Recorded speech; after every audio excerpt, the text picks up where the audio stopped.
Hello, everybody. Thank you for tuning in to the Liberty Report. With me today is Daniel McAdams, who is the Executive Director of the Institute for Peace and Prosperity. Daniel, good to see you today. Good morning, Dr. Paul. Well, very good. We have a special guest today, a real friend of Liberty, and interesting enough, he's going to be calling in from Brussels. But he is definitely a friend of Liberty, and that's Daniel Hannan. And he's well known. He was well known in the fight for Brexit, and I believe he's going to have a lot of interesting things to talk about on what's going on with the British government and where we stand on Brexit. Daniel, thank you very much for joining us today. Oh, it's great to be here, Dr. Paul. Big fan. Well, wonderful. Let's start off. I did see a recent article that you wrote, and you're a professional writer, and you do so well. But the one that was a very catchy title was "The Working Class versus the Smirking Class." Why don't you just very briefly give us an introduction to that, because that really talks about so much of the issue that's going on right now. And I might suggest one thing is I've come up with a term that says that we live in the age of arrogance. And I'm just wondering whether those two may be similar. Well, you're quite right. I mean, the smirking class in this case were lobbyists, the elites, the corporatists, the mega banks and the big multinationals that poured energy and finances into the campaign to keep us into the European Union, while dismissing all the democratic and libertarian and internationalist concerns of the other side and painting us all as xenophobes and nativists and bigots. And here's the thing about the smirking class. Here's the thing about the experts. If only they really were experts. But on this, as on so many issues, the consensus of all the smart, educated people was wrong, and the instinct of the majority was right. Right. Daniel? Exactly. It's an excellent point you make, Daniel, that it was portrayed in the media, especially here, as this xenophobic push by the Brits. They couldn't stand anyone different than them. They had to leave the EU because of it. But as you point out, really it was optimism that motivated the voters to choose to leave. They wanted to build a stronger UK, a better economy, and had very little to do with the other. Of course, there are some people who don't want immigration, and I'm not going to deny that some of those people voted leave because they wanted to reduce migration from the main question for most Leave voters. All of our internal polls showed what all the published polls showed, which is that the biggest issue for Leave voters was democracy. And far from having voted for a nativist or protectionist Britain, for a Britain that raises its drawbridges, our contention as Leave campaigners is that Britain will flourish more as a global economy, a free-trading, deregulated, low-tax economy outside an over-regulated, overtaxed, and inward-looking European Union. Yes, and you make a very good point too about the globalism. A lot of times people who see what we're trying to do, and we don't want bigger, more international global government and more global regulations, that doesn't mean you can't be oriented toward globalism in the free market sense, that actually trade becomes better and more productive, better for the people, and more fair, and not kowtowing to the politicians and the very wealthy people. And I think that is so much the point. And I also see some of this free trade that I believe is good free trade and globalism is the moral right of an individual to spend his or her money the way they see fit, which means that people make the choices rather than some bureaucrat writing regulations. And then when it came to the story about how Brussels write the regulations in gross detail for the various countries, and the British people finally said, why is it that they're doing this? And they were delighted to respond to your efforts and others to say that enough is enough and we need to break away from this tyranny coming from the European Union. Yeah, I think you put it very well indeed. If the European Union were just a free trade area, if the European Union were just a forum for neighboring countries to arbitrate their disputes and do things collectively that they can't achieve singly, no one would have had a problem with it, right? You'd have to be completely mad to be against the idea of working with your immediate neighbors and allies. Our problem with the EU is that it presumed to regulate almost everything.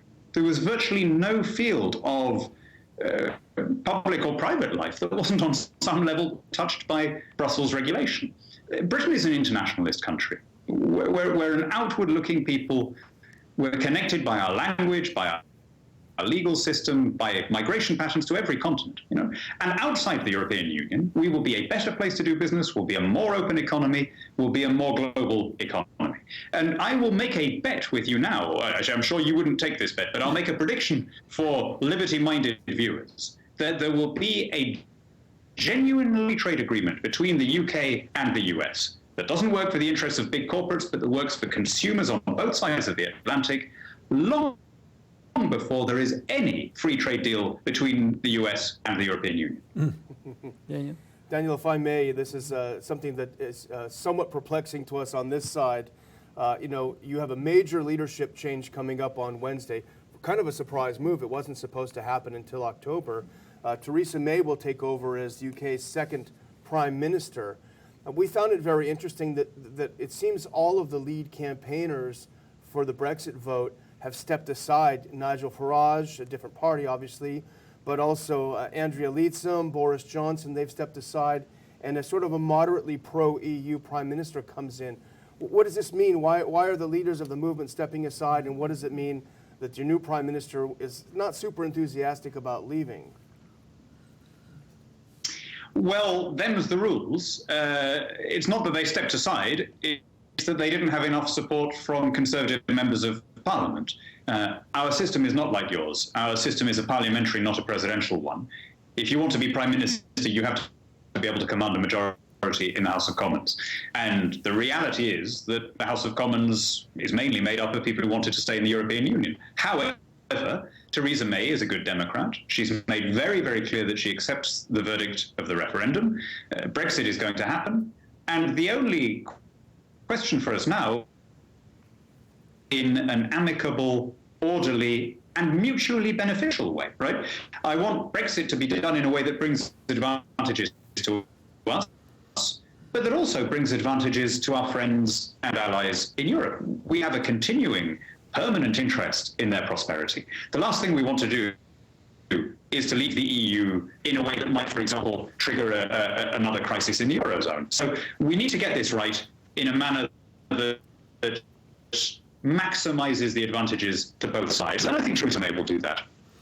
There have been some, and I think you included, have indicated that there are some foreign policy things that contribute to this chaos that we suffer and even the Brits suffer from. And that is the support for the ongoing wars in the Middle East, the breakdown of governments there, and then the problems in Syria. And then the emphasis that has placed on mass migration, and then the whole thing about migrants going to the countries that have the best welfare system. And the people naturally, I think, would get annoyed with this, especially if the country and the world are dealing with an economic system that really isn't a viable system, and there is a lot of debt and a lot of bankruptcies here and a lot of pressure. It's very easy for people to get annoyed and also leap over to maybe supranationalism, saying, it's all their fault. But I think recognizing that foreign policy and migration and the breakdown of so many systems in the Middle East certainly contribute to some of the frustrations that the people feel. I think that's true. I mean, look, I'm a very limited government guy, as you are. But the core traditional functions of any state are, first of all, to maintain the integrity of the national territory. In other words, to be able to decide who comes in and who doesn't, and whether they're doing so legally and on what terms and what benefits they can claim. And secondly, to control the economy, or at least to arbitrate it as the referee. Now, what we've seen in the European Union is two disasters: the Schengen area, which abolished the frontiers, and then the Eurozone. Both of these have worked very, very badly. And I think that's served to discredit the whole European project in the eyes of a lot of Europeans. And it made people in Britain think, we can do better without this. We can do better running our own affairs. Daniel. On the same topic of foreign policy, Daniel, now you've been, I think, very sensible and a realist when it comes to foreign policy. You've opposed the adventures in Libya. You've certainly came to oppose the Iraq adventure. My guess is you're casting a skeptical eye on the whole Syria overthrow process. But isn't it somewhat ironic that the regime change project for Syria that produced this mass migration problem possibly fueled, to a degree, as you mentioned earlier, this desire to separate from the dictates of Brussels? It seems like Merkel and company shot themselves in the foot with this one. I was against the Iraq war at the time. I don't think I always go as far as the good doctor on foreign policy. I'm glad that you guys joined the Second World War in our defense, and I'm glad that we won the Cold War, but I was certainly against the Iraq intervention. I don't think that this refugee crisis is just about foreign policy. I think there's something else going on. Migration of peoples made possible by rising wealth and rising access to technology. I spent part of last summer volunteering in a hostel for underage migrants in Italy, people who just crossed the Mediterranean from Libya. And what was very striking is when you saw people disembarking, the first thing they would do is ask whether there was Wi-Fi, right? They had smartphones. Now, these were people who were coming from great poverty, but the smartphone was what made the journey possible. It allowed them to access credit. It allowed them to plan the journey. It allowed their relatives to send things to the people that they needed to get them through. In other words, this rising technology has made possible these mass journeys, these transcontinental journeys, that the grandparents of these boys, living on subsistence agriculture, couldn't have contemplated. So wars or no wars, the world is going to be facing massive population movements.